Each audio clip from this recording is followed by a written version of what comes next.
Upacara Tawur Agung Kesango dihadiri langsung oleh Wali Kota Denpasar, I Gusti Ngurah Jaya Negara, jajaran Forkompinda Kota Denpasar, dan pimpinan OPD di lingkungan pemerintah Kota Denpasar.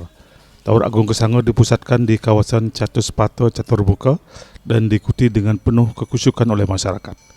Kepala Bagian Kesejahteraan Rakyat Kabakesra Setda Kota Denpasar, Idebgos Alit Surya Antara menjelaskan, rangkaian upacara Tawur Agung Kesango dimulai dengan prosesi matur piuning, Mapinunas Karya, Nyukat Genah, dan prosesi Nek Tegang Beras di Pura Agung Jekotnata Denpasar, hingga pengambilan tirta ke sejumlah pura di Bali. Selanjutnya dilaksanakan upacara Nek Tegin Peras, Ngingsah, dan Mapapada.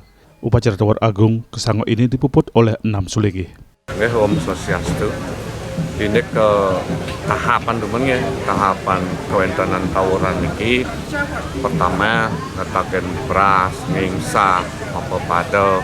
Nah, ini malamnya itu ampun memban, antos jam 8 malam.